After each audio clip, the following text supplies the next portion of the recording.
자, 사도행전 2장 42절에서부터 47절까지의 말씀입니다. 번갈아 가면서 읽어보겠습니다. 제가 먼저 읽을게요. 그들이 흔들리지 아니하며 사도들의 교리와 교제 안에 머물고 빵을 떼며 기도하더라. 모든 위에 두려움이 임하고 사도들을 통하여 많은 이적들과 표적들이 일어나더라.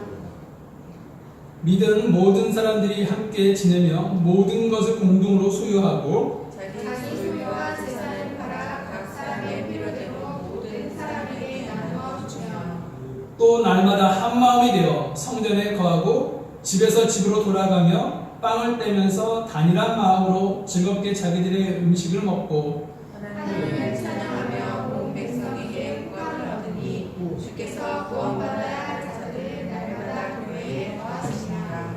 아멘. 네.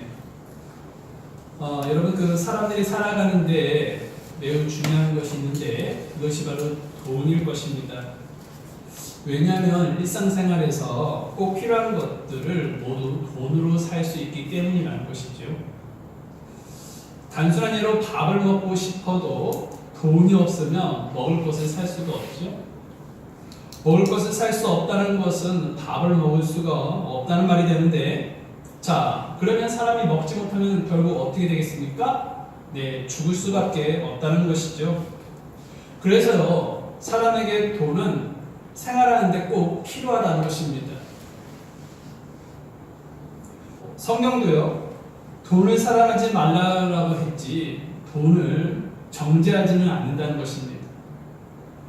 돈 자체는 절대로 나쁜 것이 아니라는 말입니다. 돈이 있어야 여러분 우리가 교통을 이용할 수가 있는 것이고, 돈이 있어야 우리가 이렇게 입는 옷을 입을 수가 있는 것입니다. 또 돈이 있어야 잠을 잘 수 있는 장소가 생길 수가 있는 것이고요. 또 돈이 있어야 우리들의 식구들을 먹일 수가 있는 것이지요.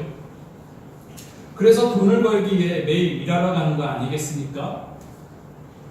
그런데 이와 같이 돈도 중요하지만 그것보다 더 중요한 것이 있습니다.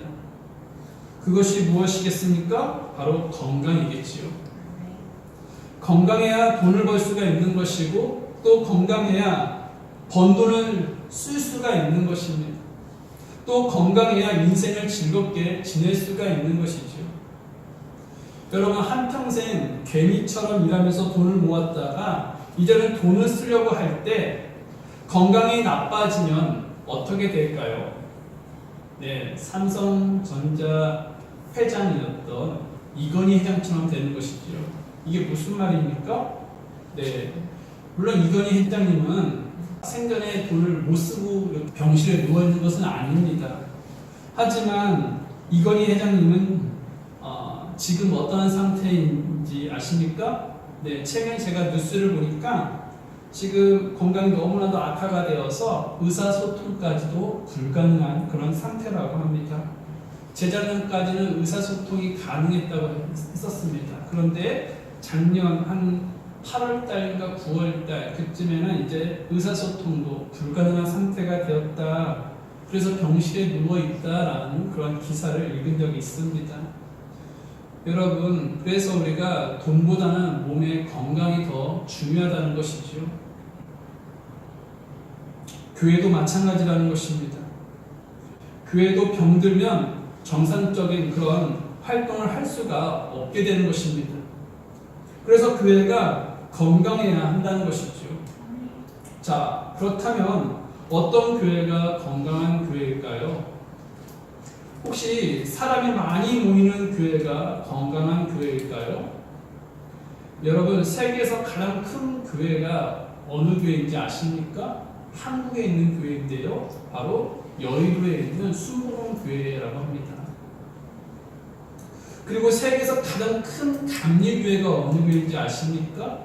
서울에 있는 금남교회라는 곳입니다. 여러분, 그리고 세계에서 가장 큰 교회 25곳 중에서요, 이 한국이 반 정도가 이렇게 세계에서 가장 큰 교회가 있다라고 합니다. 분명 대형 교회들은 사람들이 많이 모이는 그런 그들만의 이유가 있을 것입니다. 하지만 수적으로 많이 모인다고 해서 그 교회가 건강한 교회다라고 말할 수 있냐 이것이지요. 아마 말할 수 없을 것입니다. 왜냐하면 건강한 교회는 그런 기준에서 주님은 말씀하고 있지 않기 때문이라는 것이죠. 그럼 건강한 교회는 어떤 기준이 있냐? 바로 주님께서 기뻐하시냐 기뻐하지 않느냐에 따라 있는 것입니다. 여러분, 이만희가 교준 그 신천지를 한번 생각해 보십시오. 신천지는 약 20만 명의 그런 신도수가 있다고 합니다. 안동이 지금 인구수가 몇 명입니까? 제가 알기로는 약 16만 정도가 있다고 합니다. 그리고 이 예천이 약 5만 정도 있다고 하고요. 그 둘이 합친, 그 두 지역을 합친 그 인구수가 바로 이 신천지의 신도의 수라는 것입니다.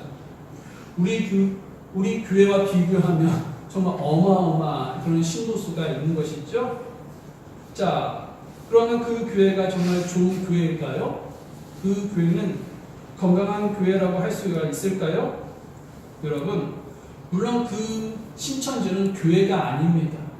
왜 그렇습니까? 교회는 예수 그리스도를 믿고 구원받은 거룩한 무리들이라는 것이죠. 네.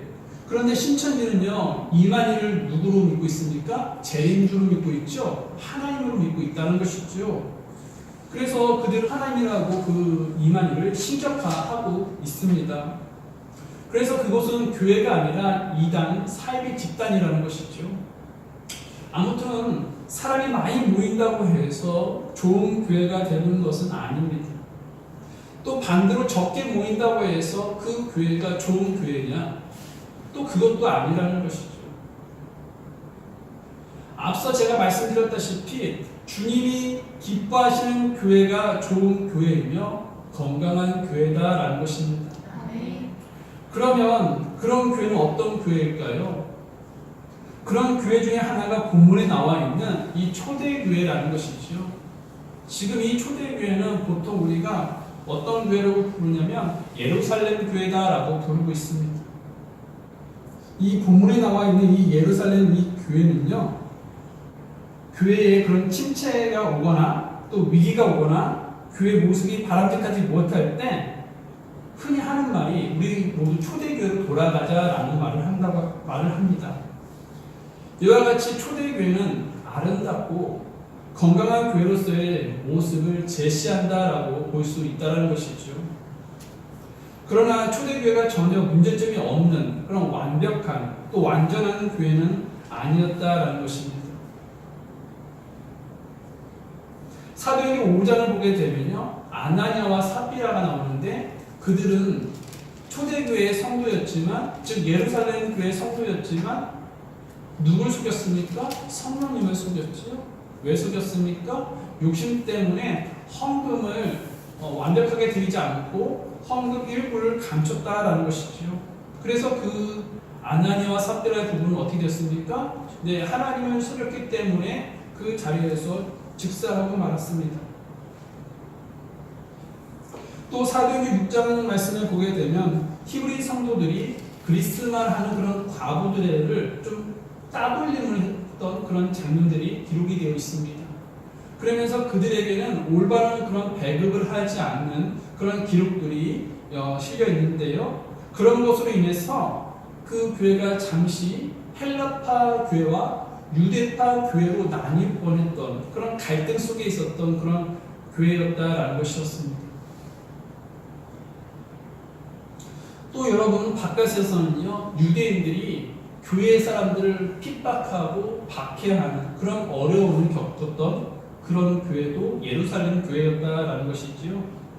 이와 같이 초대교회는 안팎으로 어려움이 있었다는 것입니다. 하지만 그래도 예루살렘 교회는 주님이 날마다 믿는 자를 더하시는 그런 교회였다라는 것이죠. 한마디로요, 예루살렘 교회는요, 건강한 교회로 발전되어 가는 교회였다라는 것입니다. 여러분, 우리 교회도요, 예루살렘 교회처럼 건강한 교회로 발전되어 갔으면 좋겠습니다. 자, 그렇다면 예루살렘 교회는 어떤 교회였냐라는 것인데요. 먼저는 사도의 가르침을 받았던 교회였다라는 것입니다. 여러분 본문으로 돌아가셔서 42절을 여러분 다시 한번 보십시오. 그들이 흔들리지 아니하며 사도들의 교리와 교제 안에 머물고 빵을 떼며 기도하더라. 지금 사도들은 성도들을 가르쳤다라는 것입니다. 무엇을 가르쳤습니까? 사도들은요, 자기의 사상이나 철학 이런 것을 가르친 것이 아니라 교리를 가르쳤다라는 것이죠. 여러분, 교리란 무엇입니까? 바로 하나님의 말씀에 관한 가르침을 말하는 것입니다.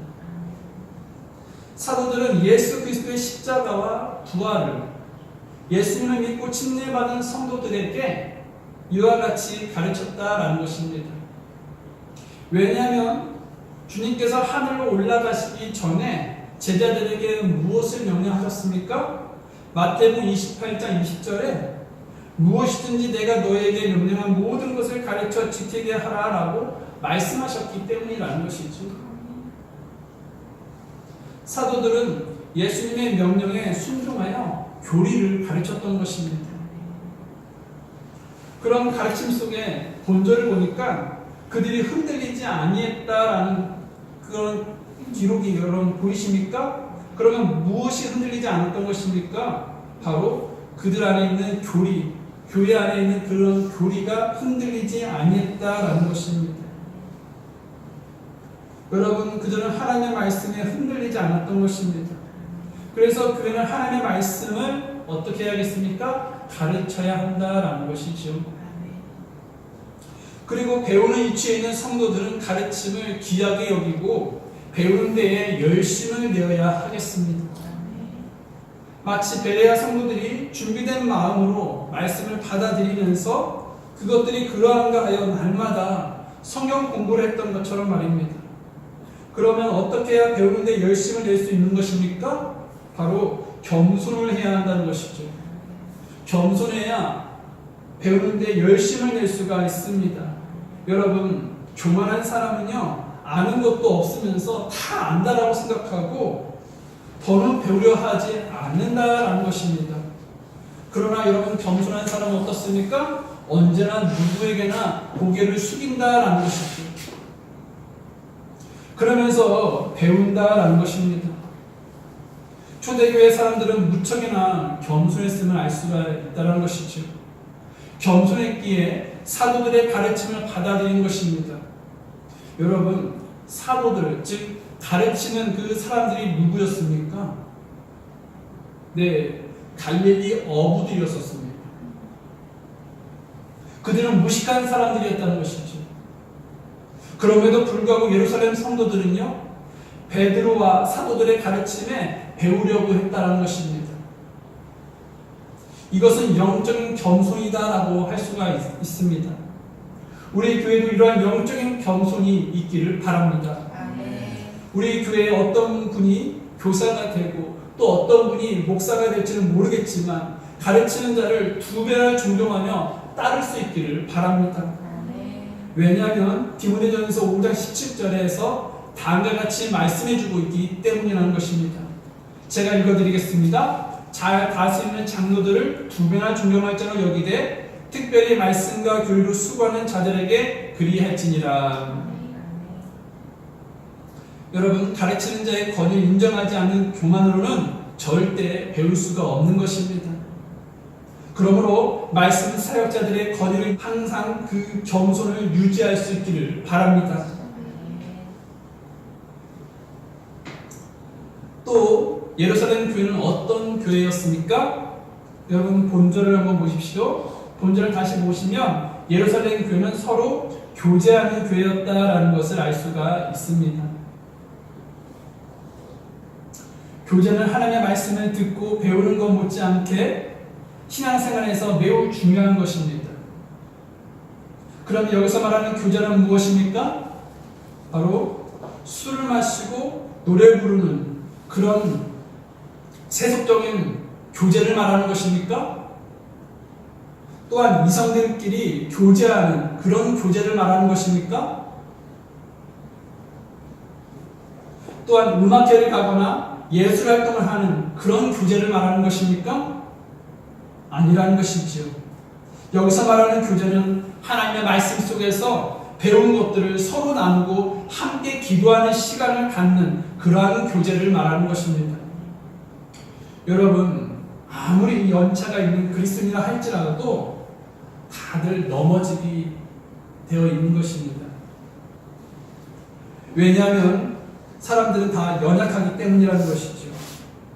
그래서 그리스도인들은 결코 넘어지지 않을 거야. 결코 지치지 않을 거야. 다짐하고 결단하면서 또 어떤 분들은 말씀에 굳게 서겠다라고 최선을 다해 노력해도 덫에 걸리게 되어 있다는 것입니다. 여러분, 다윗을 생각해 보십시오. 다윗은 하나님의 마음을 맞는 사람으로 칭찬을 받았던 사람이었습니다. 그럼에도 불구하고 그는 어떻게 죄를 지었습니까? 바로 자신의 충신, 그 우리아의 아내를 동침하면서 간음을 했다라는 것이죠. 이처럼 죄로 인해 마음이 그 다윗은 괴로웠을 것입니다.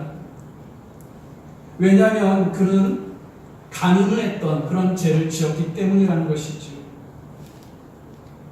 여러분, 우리들도 이 땅에 살아가면서 죄를 지을 수가 있다는 것이죠. 또 실수할 수도 있다는 것이죠. 넘어질 때도 있다는 것이죠. 또 개인적인 그런 문제로 힘들어할 때가 있다는 것이죠. 어려워할 때가 있다는 것이죠. 그럴 때 하나님의 말씀으로 위로하고 격려하고 도전을 주는 시간들이 바로 교제의 시간들이다라는 것입니다. 그래서 성도는 혼자서 신앙생활할 수가 없는 것입니다. 여러분들도 아시겠지만 성경에 자주 나오는 표현 중 하나가 바로 이것인데요. 그것이 무엇이냐면 바로 서로라는 단어입니다. 여러분, 갈라디아서 5장 13절 말씀을 보게 되면 서로를 섬기라라는 말씀이 있습니다. 여러분, 히브리서 한번 찾아볼까요? 히브리서 10장 24절 말씀입니다. 히브리서 10장 24절 말씀에는 서로를 살펴보아 사랑과 선한 행위에 이르도록 격려하며, 바로 서로를 격려하라라는 말씀이 기록이 되어 있죠. 그리고 요한 1서 3장 11절 말씀을 보게 되면 서로를 사랑해라라는 말씀이 기록이 되어 있죠. 이는 우리가 서로 사랑해야 한다는 이 소식이 너희가 처음부터 들은 소식이기 때문이라. 여러분, 이렇게 성경은 계속적으로 서로라는 말을 쓰고 있다는 것이죠. 그래서 성도들 간에 서로 도와주고 끌어주고 밀어주며 함께 신앙생활하며 교제를 할 때 그 교회는요, 끝까지 믿음을 인내하며 승리할 수 있는 교회로 성장할 수가 있다라는 것입니다. 아무리 뛰어난 모세라 할지라도요, 아멜렉 전투에서 아론과 훌의 도움이 없었다면 그 전쟁에서 아마 패했을 것입니다. 그러나 모세는 아론과 훌의 도움으로 그 전쟁에서 승리할 수가 있었습니다. 우리도요, 신앙생활 할 때에 누군가 함께 돕는 사람이 곁에 있어야 하며 교제가 있어야 한다는 것입니다. 그러면 여러분, 교제를 할 때 우리가 주의해야 할 점은 무엇이 있을까요? 그것은 바로 성도가 서로 교제할 때 서로 비난하거나 비판하거나 판단하거나 정죄해서는 안 된다는 것입니다. 주께서 우리에게 긍휼과 은혜를 베푸신 것처럼 형제에게 긍휼과 은혜를 베풀어야 한다는 것입니다. 형제를 주 안에서 사랑하고 섬기며 형제의 허물까지 용서하는 그리스도의 마음을 가져야 한다는 것입니다. 이것이 하나님이 기뻐하시는 교회의 모습인 것입니다. 이런 멋진 교제가 우리 안에 넘쳐나기를 바랍니다. 또 예루살렘 교회는 어떤 교회였습니까? 네, 본문으로 돌아가 보십시오. 사도행전 2장 42절 말씀을 보게 되면 빵을 떼며 라는 그런 단어 보이십니까? 네. 그래서 예루살렘 교회는 빵을 떼는 교회였다라는 것입니다. 여기서 빵을 뗀다는 말은 서로 모여서 식사 교제를 했다라는 의미가 있는 것입니다. 또한 다른 의미는 주의 만찬을 했다라는 뜻이기도 한다는 것이죠. 누가복음 22장 19절에 이런 말씀이 기록이 되어 있습니다. 또 그분께서 빵을 집으사 감사를 드리시고 그것을 떼어 그들에게 주시며 이르시되 이것은 너희를 위하여 준 내 몸이라 나를 기억하여 이것을 행하라 하시고. 여러분, 그들은 모일 때마다 이와 같이 주님의 죽으심을 기념하여 주의 만찬을 행했다라는 것입니다. 그러면 주님의 만찬에 임하는 합당한 자세는 무엇이겠습니까? 감사하는 마음으로 참여해야 하겠습니다. 십자가에 흘리신 예수님의 피와 찢기신 몸으로 인하여 내가 구원받고 저 지체도 구원받아 이 자리에 서 있구나 라는 그런 감사를 주님의 만찬 속에서 가져야 한다라는 것이죠. 그래서 우리 교회도 주님의 만찬에 참여할 때 주님의 몸과 피를 상징하는 빵과 포도즙을 먹고 마시면서 만찬에 참여하는 성도들과 그리스도 안에서 형제 자매가 되었음을 감사하며 교제를 나누어야 하겠습니다. 우리 교회는 올해부터 이제 3개월에 한 번씩 주의 만찬을 하려고 합니다. 그때마다 주님의 죽으심과 찢기심의 그 은혜에 감사하며 주님의 만찬에 참여해야 하겠습니다. 또 예루살렘 교회는 어떤 교회였습니까? 예루살렘 교회는 기도하는 교회였다라는 것이죠. 본문 사도행전 2장 42절 하반절에 보시면 기도하더라라는 말씀 보이십니까? 네, 초대교회는 바로 기도하는 교회였다라는 것입니다. 초대교회에서 빼놓을 수 없는 것이 한 가지가 있다면 그것은 저는 기도라고 말할 수 있습니다. 왜냐하면 그 교회는 지속적으로 기도하는 모습을 보여주고 있기 때문이라는 것이죠. 오순절에 성령님을 기다릴 때도 그들은 무엇을 했었습니까? 바로 다락방에 모여서 기도했다라는 성경 구절 읽어보셨습니까? 네. 또 마귀를 쫓아낼 때도 그들은 기도했다라는 것이죠. 병든 자를 고칠 때도 기도가 있었다라는 것입니다. 또 환난과 핍박을 당했을 때도 그들은 무엇을 했었습니까? 기도를 했다라는 것입니다. 그들은 이와 같이 기도를 함으로 인내하고 이기는 것을 성경 기록은 말해주고 있다는 것이죠. 그래서 초대교회는 기도를 빼놓고 설명할 수 없는 교회였습니다. 여러분, 기도 없는 신앙생활은 참다운 신앙생활이 아니라는 것이죠. 교회에 다닌 지 얼마 안 된 그런 사람이 있었습니다.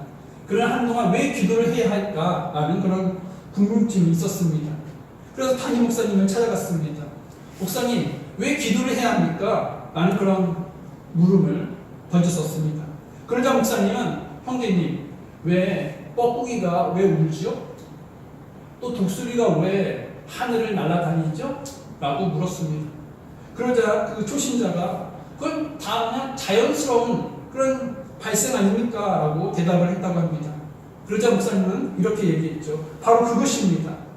뻐꾸기는 노래하도록 지음받았을 것이고 독수리는 창공을 날도록 지음을 받았다는 것입니다.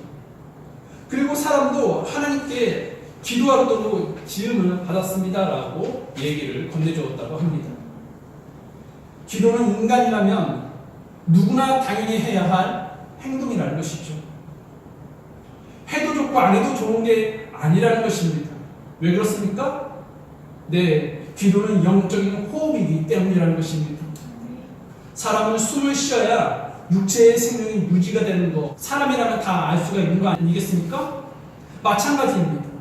영도요, 기도를 해야 주님과 영적 교제가 유지가 될 수가 있는 것입니다. 기도를 하지 않는 사람은 그 육체가 살아있는 듯 보이나 영은 죽어있는 것 같은 것입니다.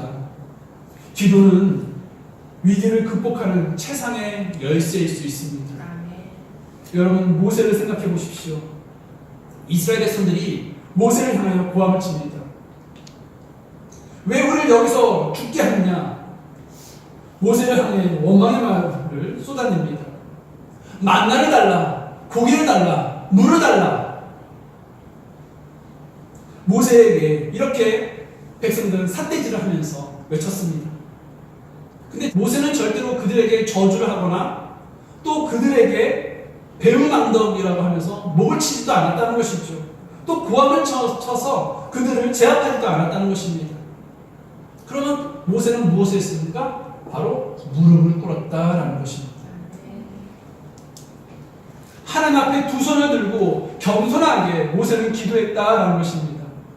이것이 하나님을 믿는 그리스도인들의 위기에 대처하는 자세다라는 것이죠. 그러므로 우리는 우리 힘으로 해결할 수 없는 어려운 일을 만났을 때 무엇을 해야 하겠습니까? 바로 기도를 해야 한다라는 것입니다. 이 사실 여러분들의 신앙생활 속에서 잊지 않기를 바랍니다. 또 예루살렘 교회는 어떤 교회였습니까? 네, 여러분 43절 한번 보십시오.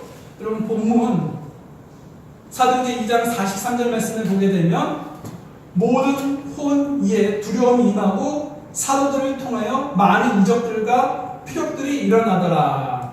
네, 바로 모든 혼 이에 두려움이 임하는 교회였다라는 것입니다. 여러분 여기서 두려움은요 공포와 무서움이 아니라 존경과 그리고 공경심의 두려움입니다. 예를 들어 예수님께서 큰 폭풍이 일어나자 그 바다를 향해 뭐라고 말씀하셨습니까? 잠잠하라, 고요하라 라고 말씀을 하셨죠. 그때 바다의 반응은 어떻습니까? 주님의 말씀에 순종해서 잔잔해졌다라는 그런 기록이 성경에 기록되어 있지 않습니까? 그것을 보고 사람들이 어떤 반응을 보였습니까? 네, 마가복음 4장 41절을 한번 우리가 다 같이 한번 볼까요? 마가복음입니다. 마가복음 4장 41절 말씀입니다.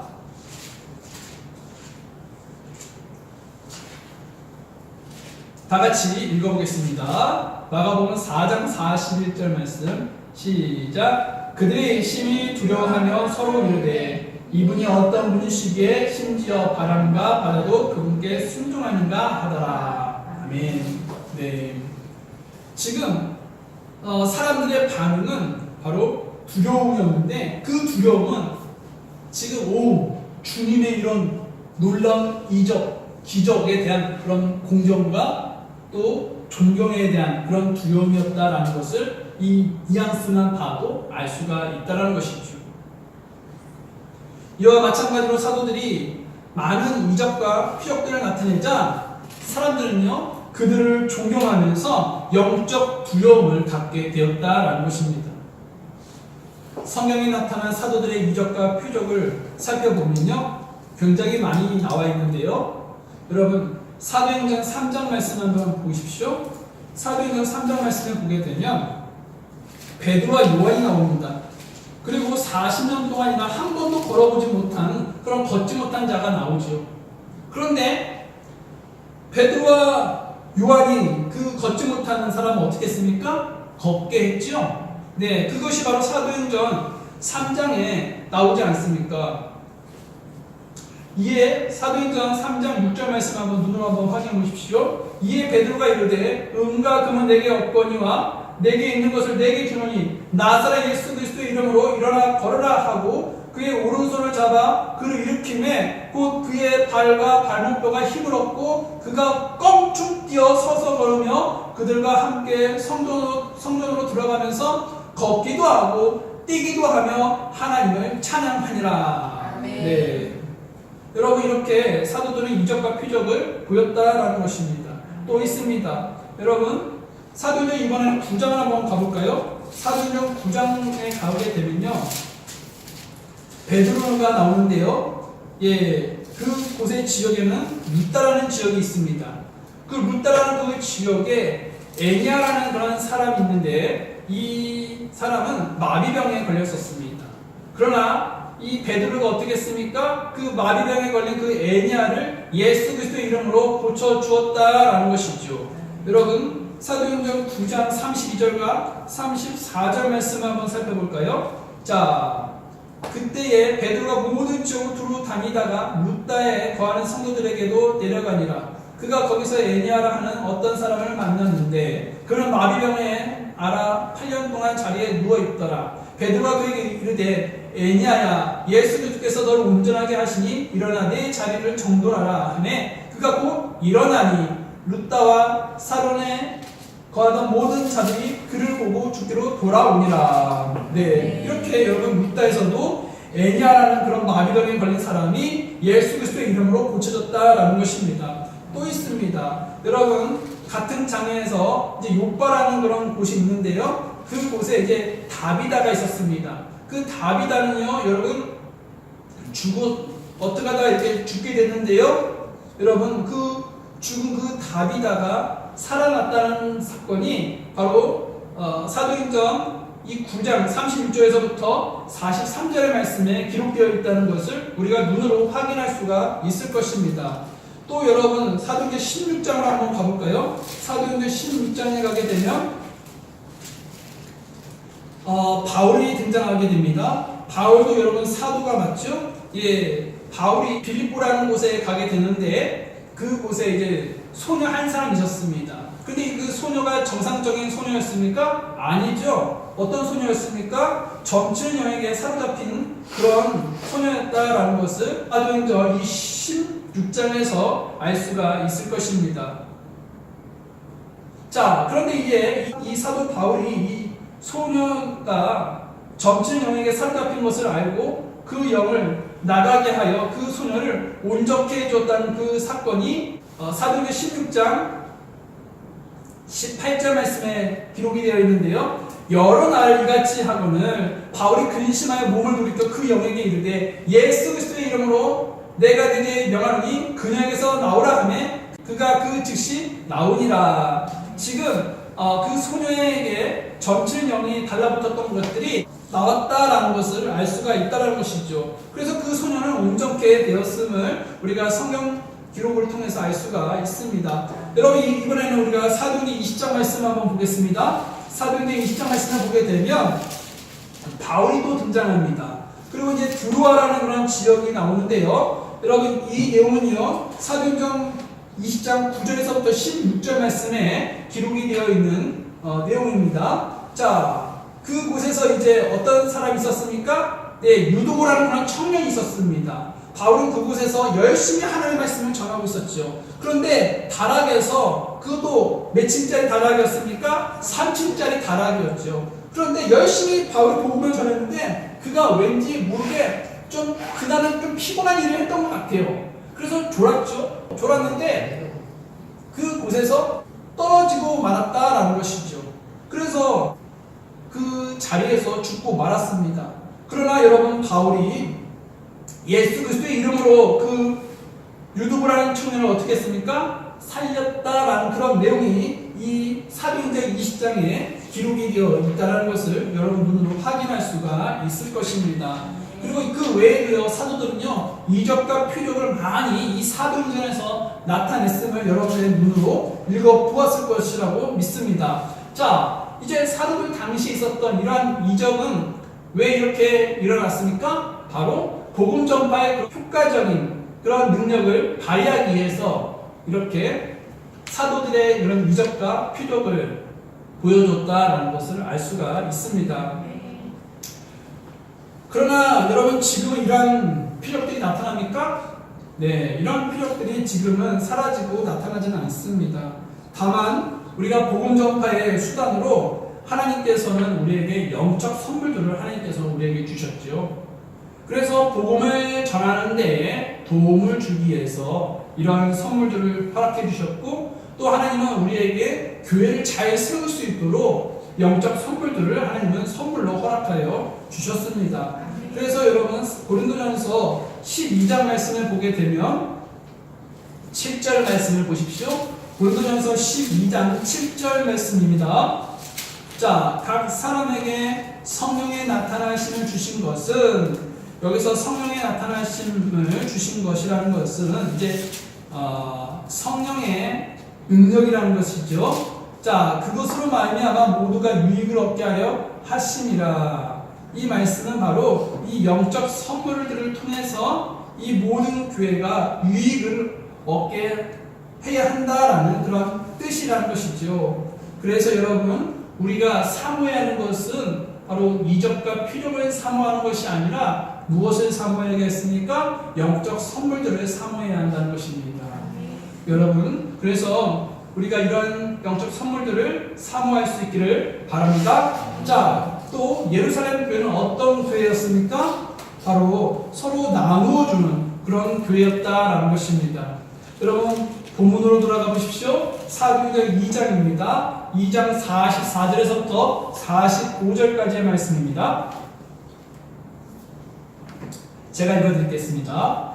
믿은 모든 사람들이 함께 지내며 모든 것을 공동으로 소유하고 자기 소유와 재산을 팔아 각 사람의 필요대로 모든 사람에게 나누어 주며. 네, 여러분, 그 초대교회 성도들은요, 하나님의 그런 구속의 사랑을 깨달은 후에 내 것이라고 하는 자가 한 사람도 없었다라는 것을 이 성경 본절을 통해서 알 수가 있다라는 것이죠. 부자들은요, 가난한 이웃들을 돌아보게 되었습니다. 헐벗은 지체를 위해서 재산과 소유를 팔아서 나누어 주기까지 했다라는 것을 알 수가 있다라는 것이죠. 여러분, 이것은 바로 그리스도의 사랑을 실천하는 교회였다라는 것을 알 수가 있습니다. 서로 필요에 따라 나누어 주었고 모든 사람이 물건을 공동으로 소유했다라는 것을 알 수 있습니다. 그런데 놀라운 것은 이것을 누가 강제로 시켜서 이런 일을 했냐라는 것이죠. 여러분, 강제로 누가 시켰습니까? 아니지요. 모두 자원해서 그렇게 분배를 했던 것입니다. 이것은 사랑이 아니고서는 절대로 설명할 수가 없는 일이죠. 우리 교회도요, 이러한 사랑이 넘쳐나는 그런 교회가 되기를 바랍니다. 자, 그리고 또 예루살렘 교회는 어떤 교회였습니까? 바로 모이기에 힘쓴 교회였다라는 것을 알 수가 있습니다. 여러분, 46절 보십시오. 또 날마다 한 마음이 되어 성전에 거하고 집에서 집으로 돌아가며 빵을 떼면서 단일한 마음으로 즐겁게 자기들의 음식을 먹고. 여러분, 그들은 성령 강림 사건 전에도 날마다 자주 모임을 가졌었지만 성령 강림 이후에도 그들은 날마다 모여 기도하고 찬송하고 주님을 경배했다라는 것을 알 수가 있습니다. 여러분, 자주 모이는 교회가 좋은 교회이고 부흥하는 교회이고 건강한 교회입니다. 그것도 여러분, 한 마음이 되어 자주 모이는 교회가 정말로 건강한 교회이겠죠. 이단들의 특징 중 하나가 무엇인지 아십니까? 자주 모인다라는 것입니다. 그러나 여러분, 오늘의 교회를 여러분 살펴보십시오. 모이기에 힘쓰고 있습니까? 자주 모이지 않는다는 것이죠. 여러분, 우리 교회는요, 한 마음, 한 뜻으로 자주 모이는 교회, 그리고 열정적으로 예배하고 기도하고 찬송할 수 있는 교회가 되기를 바랍니다. 또 예루살렘 교회는 어떤 교회였습니까? 바로 사람들에게 호감을 얻는 교회였다라는 것을 알 수 있습니다. 여러분, 마지막 절 한번 보겠습니다. 47절입니다. 하나님을 찬양하며 온 백성에게 호감을 얻으니 주께서 구원받아야 할 자들을 날마다 교회에 더하시니라. 아멘. 성도들이 모일 때 빠질 수 없는 것이 한 가지를 말한다면 그것은 바로 찬양이 되겠습니다. 성도들은 모이면 하나님을 경배를 해야겠지만 경배 전에 무엇을 해야 하냐면 찬양을 해야 한다는 것이죠. 또 경배 속에 찬양이 포함되어 있는 것입니다. 하나님을 찬양하는 것이 빠질 수가 없는 그러한 교회가 바로 예루살렘 교회였다라는 것입니다. 성도들이 가정에서나 야외에서나 예배당에 모일 때 기도와 찬송은 빠질 수가 없는 그러한 것들이라는 것이죠. 이 예루살렘 교회는 찬양을 했다는 것입니다. 그리고 그들은 온 백성에게 무엇을 얻게 되었습니까? 바로 호감을 얻게 되었다라는 것을 47절 말씀 통해서 알 수가 있다는 것이죠. 여러분, 모일 때마다 하나님을 찬양하는 것은 오히려 사람들에게 호감을 얻는 것보다 더 쉬울 수가 있습니다. 사람들에게 호감을 얻는 것은 매우 어렵다라는 것이죠. 쉬운 문제가 아니다라는 말입니다. 그럼에도 불구하고 이 초대교회 성도들은요, 이웃과의 관계가 얼마나 좋았으면, 또 얼마나 그 이웃들에게 잘했으면 이런 호감을 얻을 수 있었겠냐라는 것이죠. 가정에 가면 가정에서도 칭찬을 받는 모습, 직장에 가면 직장에서도 칭찬받는 모습, 거의 그 요셉의 모습이 아니었을까, 그죠? 요셉이 그 보디발의 그 집에 가서 칭찬을 받으면서 계속적으로 신분이 상승하는 거, 여러분 성경 기록 통해서 보이지 않았습니까? 네, 지금 이 예루살렘 교회도요, 그 성도들이 지금 굉장히 사람들에게 칭찬받는 모습을 보였던 것입니다. 학교에 가면 학교에서도 칭찬받는 모습을 보였던 것이고, 가는 곳마다 사람들로부터 칭찬을 받는 모습을 보였다라는 것입니다.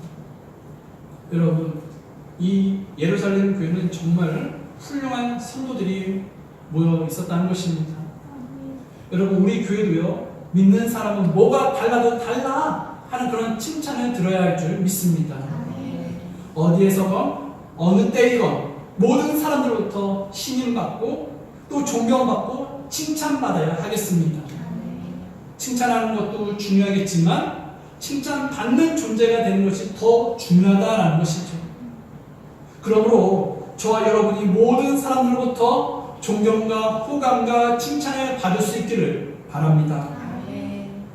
지금까지 예루살렘 교회는 어떤 교회인지를 우리는 살펴보았습니다. 만약 우리 교회가 이런 교회와 같아진다면 우리 교회에게 어떤 결과가 주어질까요?